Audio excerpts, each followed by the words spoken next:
This Ukrainian Su-27 flanker hugs the Earth at 2:40 p.m. local time. At just 500 feet above Kharkiv's Oblast's rolling hills, the pilot fights turbulence while checking the iPad mounted to his console. The screen displays GPS coordinates for 2 concrete barracks in Petrivka village that house a Russian motor rifle company. 120 soldiers who have no idea what's coming next. But flying this low has created a chain reaction that could end this mission in the next 42 seconds. Beneath each wing, a BRU-61 rack carries 4 GBU-39 Small Diameter Bombs. The American weapons system was never designed for Soviet hardpoints. Ukrainian technicians welded custom adapters, but the violent low-level turbulence is shaking them loose. Every air pocket sends vibrations through the jury-rigged mounted system. The 4 bombs create parasitic drag that saps energy and drinks fuel. His AL-31F engines are burning 15% more than planned.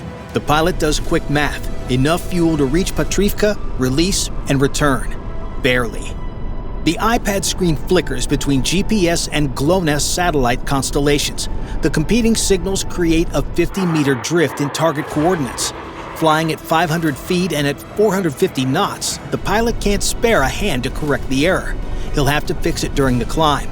Below the aircraft, the L-203 Gardenia ECM pod works overtime, pumping noise across X-band frequencies. It's 1980s technology fighting 21st century radars, but every second it delays detection is a second closer to the release point. That's if he makes it there first.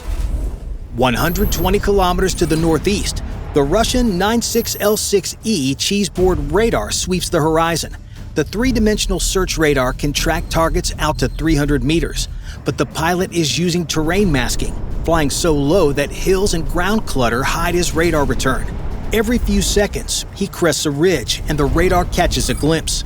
Inside his headset, the SPO-15 Beroso radar warning receiver chirps intermittently. The Soviet-era RWR can't distinguish between being casually scanned and actively targeted. That uncertainty could prove fatal. But the real threat soon activates at 60 kilometers.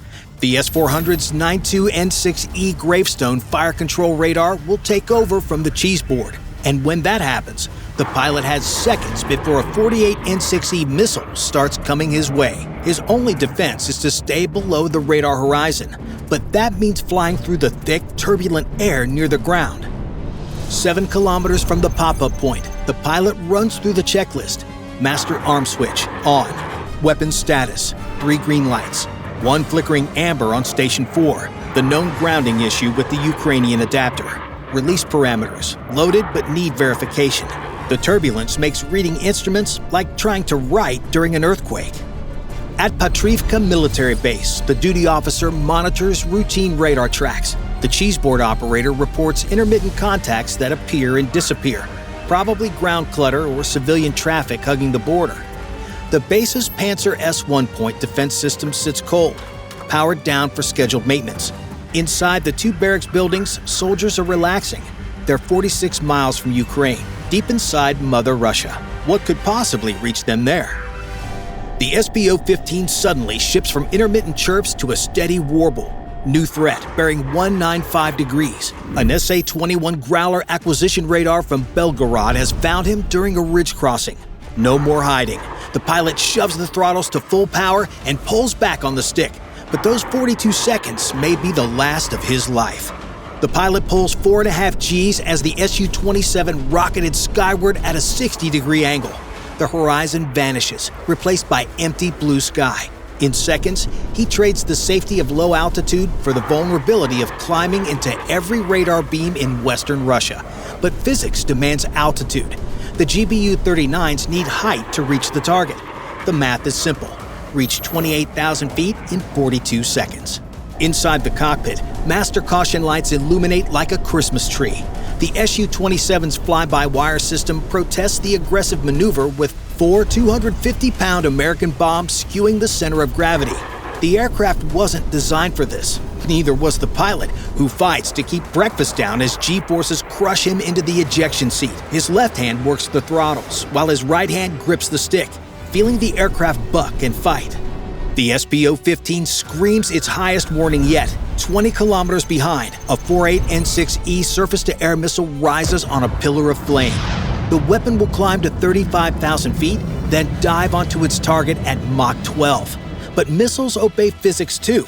At the apex of the Su-27's climb, the pilot will enter a fleeting sanctuary, the kinematic dead zone, where the missile's motor is burned out but hasn't yet tipped to its terminal dive. He has to time this perfectly. At 25,000 feet, the left AL-31F engine surges. The compressor stalls in the thin air, confused by the off-designed flight profile with external stores. The pilot's muscle memory takes over. Left throttle back to 95%, match it to the right. The surge clears but costs precious altitude. Through the HUD, he watches the numbers climb. 26,000, 26,500. The missile is 15 seconds from intercept. Ice crystals form on the canopy as the Su-27 punches through 27,000 feet. The pilot needs visual confirmation of aircraft altitude before weapons release, but frost obscures everything except a small patch he scraped clear with his glove. Through that window, he sees the one thing that matters, the artificial horizon showing wings level. Almost there. The weapons panel shows a problem. 3 green lights and 1 amber. Bomb 4's arming circuit displays a fault. It's the same issue Ukrainian ground crews have been fighting since they started hanging American weapons on Soviet jets. The adapter harness has a temperamental ground connection. The pilot toggles the master arm switch, still amber. No time for troubleshooting. He'll release it hot and trust the bomb's internal logic to complete the arming sequence after separation. 28,000 feet. The pilot levels off for exactly 3 seconds, letting the weapons computer calculate release parameters. The iPad, now steady in the smooth air of high altitude, shows green triangles overlaying the target buildings. The system has a solution. Behind him, the SA-21 missile reaches 33,000 feet, its seeker head beginning to search. The APP-50 chaff dispensers fire automatically, each bundle blooming into thousands of false targets. But chaff only works if you maneuver. The pilot pickles the bombs in sequence. 1 and 2 depart the left pylon with a subtle thunk. Half a second later, 3 and 4 leave the right. The amber light on bomb 4 turns green the instant it separates, the circuit completing itself through disconnection. 4 GBU-39s are now in flight, their diamondback wings unfolding as they begin their long glide towards 2 buildings full of unsuspecting Russian soldiers. The instant the last bomb clears, the pilot shoves the stick forward into a brutal -G dive. The altimeter spins like a slot machine, paying out altitude instead of coins. Behind him, the SA-21 missile reaches its apex, the seeker head looking for a target that's now plummeting toward Earth.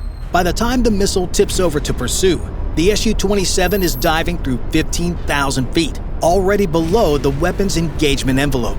The missile self-destructs, raining expensive fragments across empty farmland. The pilot may have done his part, but the mission is not over yet.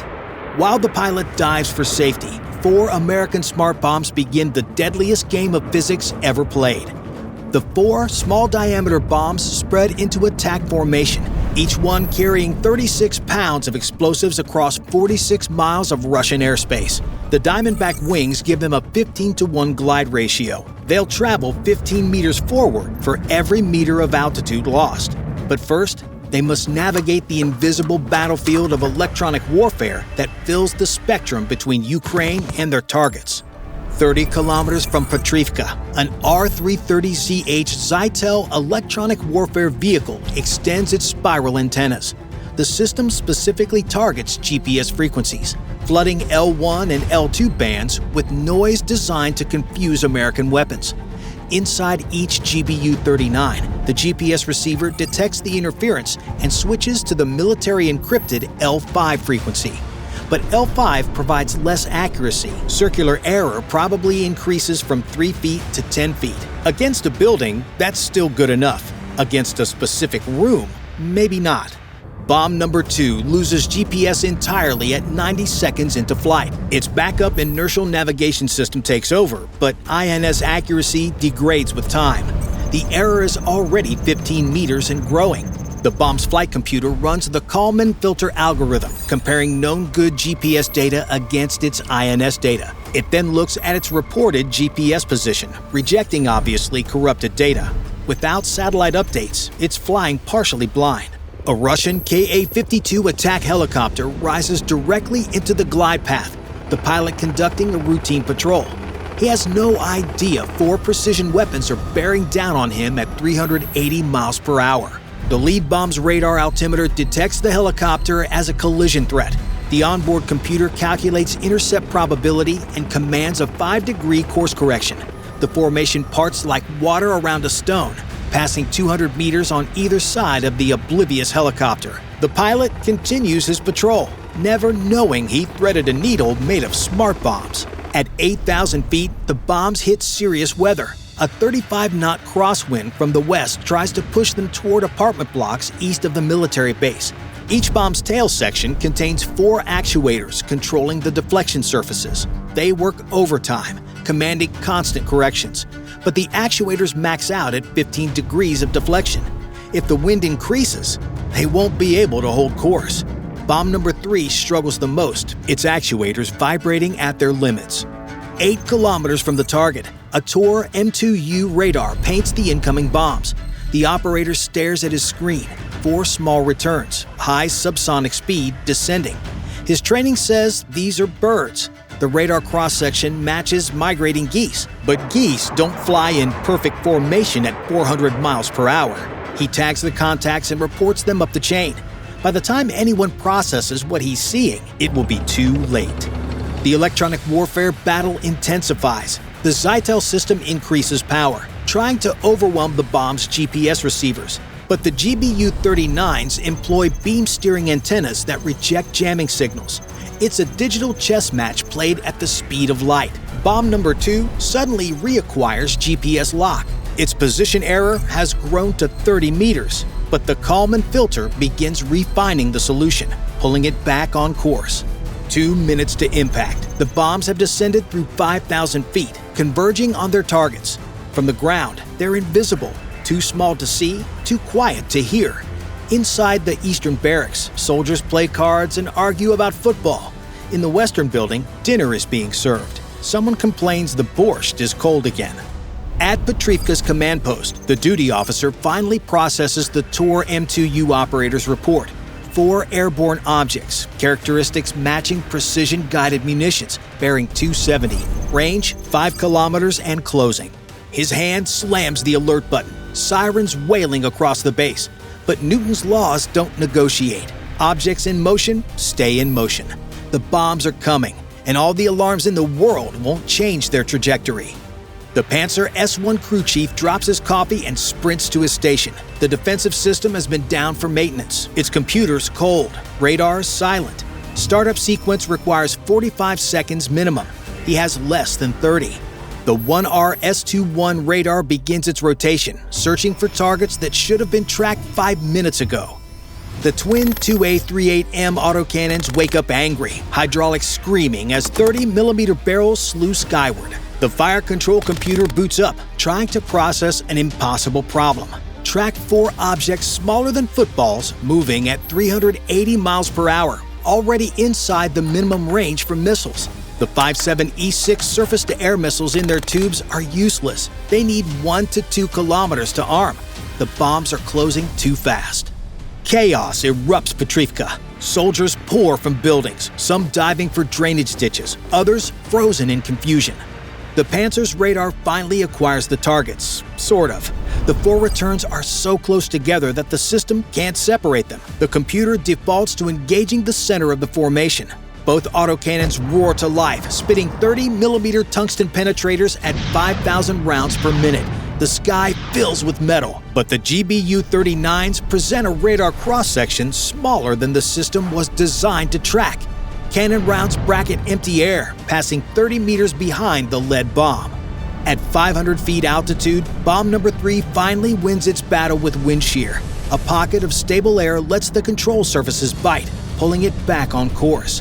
All 4 bombs bore through the curtain of defensive fire. The Panzer's cannons traverse frantically, trying to lead targets that are already past. Terminal phase begins. At 14:51 and 3 seconds, the first GBU-39 punches through the roof like a 250-pound needle. The hardened steel nose cone penetrates 2 floors of pre-stressed concrete before the FMU-152 fuse reaches its program delay. Deep in the building's guts, 36 pounds of AFX-757 detonate. The explosives create a 5,000 psi overpressure wave traveling at 5 kilometers per second. Concrete doesn't just break, it liquefies. Steel doesn't just bend, it vaporizes. The eastern building's facade explodes outward, windows becoming projectiles, walls becoming weapons. 17 seconds later, an eternity in terminal ballistics, Bomb 2 impacts the same building's western section. Both weapons hit within 6 feet of program coordinates. The structure, already dying, collapses into its own footprint like a demolished hotel. The western barracks take bombs 3 and 4 almost simultaneously. The first penetrates the main entrance, nading in the central stairwell where soldiers are running for exits that no longer exist. The second punches through the center of the roof. When 72 pounds of explosive detonate within 1 second in the same building, the overpressure waves meet and multiply. The structure doesn't collapse, it disintegrates. Walls blown outward in a perfect flower of destruction. In 30 seconds, 2 reinforced concrete barracks cease to exist. Every Russian military base within glide range now has a choice: move or get smoked. Bye for now.